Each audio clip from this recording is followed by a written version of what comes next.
Hello everyone. तो कैसे हैं आप सब लोग। उम्मीद करता हूं कि आप सब खैरियत से होंगे। तो आज मैं एक और मूवी को एक्सप्लेन करने वाला हूं। इस मूवी का नाम है रेल्म्स।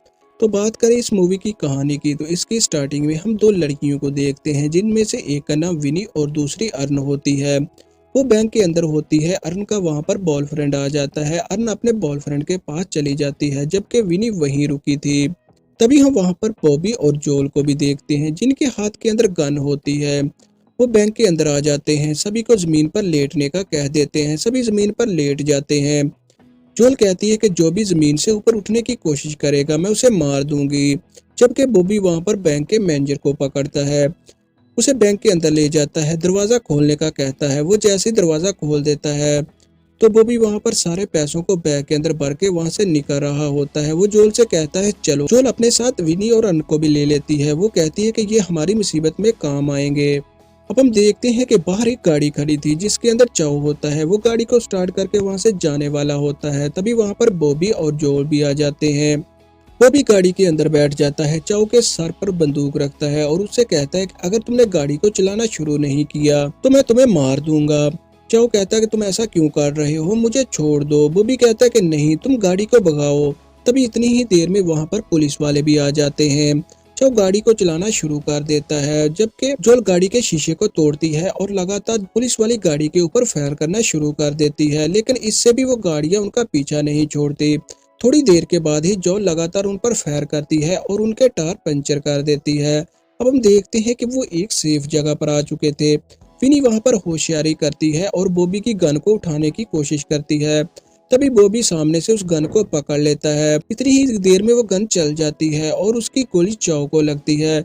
चाउ जख्मी हो जाता है और उनकी गाड़ी का एक्सीडेंट हो जाता है। अब हम देखते हैं कि विनी को जैसे ही होश आती है तो वो देखती है कि बॉबी वहां पर चाउ को मार रहा है। विनी उठती है और उनसे कहती है कि तुम मुझे अपने साथ ले जाओ, लेकिन चाउ और अर्न को छोड़ दो, ये जख्मी है। लेकिन बॉबी नहीं मानता। वो उन सबको अपने साथ ले जाता है। वो जंगल के अंदर जा रहे होते हैं। तभी सामने उन्हें वहां पर एक घर नजर आता है। बॉबी कहता है कि आज रात हम यहीं रुकेंगे। लिहाजा वो उन सबको अपने साथ ले जाता है, एक जगह पर बांध देता है। बॉबी उनसे पूछता है कि क्या तुम्हें कोई ढूंढने के लिए आएगा।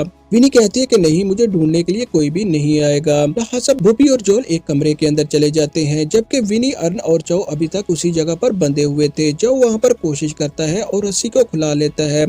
वो रस्सी को जैसे ही खोल लेते हैं तो वो अर्न के जख्म पर पट्टी बांध रहे होते हैं, क्योंकि अर्न का पैर बहुत ही ज्यादा जख्मी था। अर्न चल नहीं पा रही थी। विनी और चाउ उसे उठाते हैं और एक कमरे के अंदर ले जाते हैं, जहां पर वो उसे बिठाते हैं और बाहर निकलने का रास्ता ढूंढ रहे होते हैं। विनी और चाउ बाहर आ जाते हैं। तभी उन्हें एहसास होता है कि शायद उनका कोई पीछा कर रहा है, जबकि हम अर्न को ही देखते हैं, जिसे उस कमरे के अंदर डर लग रहा होता है, क्योंकि वो ऐसा महसूस कर रही होती है कि शायद उस कमरे के अंदर कोई और भी है। अब हम फिर से विनी और चाउ को ही देखते हैं, जो उस घर से बाहर आ जाते हैं। वो भाग रहे होते हैं। वो बहुत बार भागने की कोशिश करते हैं, लेकिन वो बार बार उसी जगह पर आ जाते हैं। तभी विनी और चाउ को वहां पर एक साए जैसी चीज नजर आती है, जिससे कि वो दोनों डर जाते हैं। वो भागते हैं और दोबारा से उसी घर के अंदर आ जाते हैं।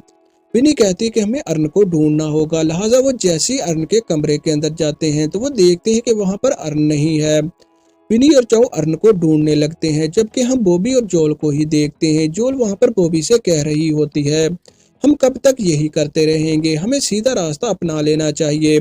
बॉबी कहता है कि तुम्हें किस बात का डर है, कल सुबह हम स्विट्जरलैंड चले जाएंगे, इसके बाद हमें किसी चीज की फिक्र नहीं रहेगी। अब हम फिर से विनी और चाउ को ही देखते हैं, जो अभी तक अर्न को ढूंढ रहे होते हैं। उन्हें वहां पर अर्न नहीं मिलती। उन्हें वहां पर एक पिक्चर मिलती है, जिसके चेहरे मिटे हुए थे। उन्हें समझ नहीं आ रही थी कि ऐसा क्यों हो रहा है, क्योंकि उन्हें उस घर के अंदर खौफ भी आ रहा था। जबकि हम फिर से बॉबी को ही देखते हैं, जो बाहर निकल आता है और नजर रखे हुए था, जबकि जोल कमरे के अंदर ही थी। वो जैसे ही खिड़की से बाहर देखती है तो वो देखती है कि उसे वहां पर एक शख्स नजर आया है। वो अपनी गन से जैसे उसे शूट करने वाली होती है तो वो शख्स वहां से चला जाता है। अब हम फिर से विनी और चाउ को ही देखते हैं, जिसे एक कमरे के अंदर से रोने की आवाज आ रही थी। वो समझते हैं कि शायद ये अर्न है। लिहाजा वो उस दरवाजे को खोलने की कोशिश करते हैं, लेकिन वो दरवाजा खुल नहीं रहा था। वो उसे बार बार खोलने की कोशिश करते हैं, लेकिन वो दरवाजा खुलता ही नहीं। विनी और चाउ कहते हैं कि हमें बाहर से इस दरवाजे की चाबी ढूंढनी होगी, इसके बगैर हम इस दरवाजे को नहीं खोल पाएंगे। लिहाजा वो बाहर आ जाते हैं। अब हम बॉबी और जोल को ही देखते हैं, जो जैसे ही बाहर निकलते हैं और वो देखते हैं कि विनी, अर्न और चाओ वहां से भाग चुके हैं और वो साथ में वो पैसों वाला बैग भी ले गए हैं। इतनी ही देर में चाओ बॉबी पर हमला करता है। उसके हाथ से गन नीचे गिर जाती है, जिसे विनी उठा लेती है। तभी वहां पर जोल भी आ जाती है, जो विनी को शूट करने वाली थी। इससे पहले ही विनी उस पर फायर कर देती है। वो जख्मी हो जाती है। विनी और चाओ वहां से भागते हैं और एक कमरे के अंदर चले जाते हैं। वो वहां पर खुद को बंद कर लेते हैं, जबकि बॉबी पीछे से जोल को उठाता है और एक सोफे के ऊपर लटा देता है और उसके जख्म को ठीक करने की कोशिश कर रहा होता है। जबकि इधर हम विनी और चाओ को ही देखते हैं, क्योंकि चाओ को गोली लगी थी और वो जख्मी था, इसलिए विनी उसके जख्म पर पट्टी कर रही होती है। इसके बाद वो जैसे ही शीशे के सामने जाता है और वो बात के अंदर अपना और विनी का एक अक्स देख लेता है, इस तरह जैसे उनका भविष्य उनके सामने नजर आ रहा हो। चाओ को ये बात बिल्कुल भी हजम नहीं हो रही थी। वो बाहर आ जाता है, जबकि इधर हम जोल को ही देखते हैं, जो सोफे पर लेटी हुई थी। उसे वहां पर एक लड़की नजर आती है, जो छोटी सी लड़की थी और उसके हाथ के अंदर बलून होते हैं और वो उन बलून को फोड़ रही होती है। जबकि हम फिर से विनी और चाओ को ही देखते हैं, जो एक कमरे के अंदर होते हैं। उसके अंदर एक सेफ होती है और वो जैसे ही सेफ के अंदर से कपड़े निकालते हैं, पीछे से वहां पर बॉबी भी आ जाता है, जो विनी पर हमला करता है। लेकिन चाओ उसके साथ लड़ने लगता है। इतनी ही देर में विनी उस पर हमला करती है और उसे बेहोश कर देती है। अब हम देखते हैं कि वो खुद को एक और कमरे के अंदर बंद कर लेते हैं, जहाँ पर उन्हें एक शीशा नजर आता है। वो जैसे उस शीशे के सामने जाते हैं तो उन्हें अपनी पुरानी जिंदगी का अक्स नजर आ रहा होता है, जहाँ पर बॉबी, विनी, जोल और चाओ ने मिलकर बहुत सारे लोगों का कत्ल किया था। उन्होंने लोगों की ड्रिंक के अंदर जहर मिला दिया, उन्हें मार दिया और उनके सारे पैसे छीन लिए। लेकिन तभी विनी ने चाओ के साथ भी धोखा किया। चाओ को जैसे ये सब कुछ याद आ जाता है तो वो विनी से दूर भागने की कोशिश करता है। वो जैसे उस कमरे से नीचे आ जाता है, तभी एक साया उस पर हमला करता है और उसे नीचे गिरा देता है। विनी जैसे ही चाओ के करीब जाती है तो वो देखती है कि उसके अंदर एक लकड़ी का टुकड़ा घुस चुका है और वो मरने वाला है। अब हम फिर से विनी को ही देखते हैं, जिसने एक रेड कलर का लिबास पहन लिया था। वो भाग रही होती है और खुद को एक कमरे के अंदर बंद कर लेती है। वो जैसे ही खुद को एक कमरे के अंदर बंद कर लेती है, वो चीखती चलाती है, लेकिन वो कमरा खुल ही नहीं रहा था।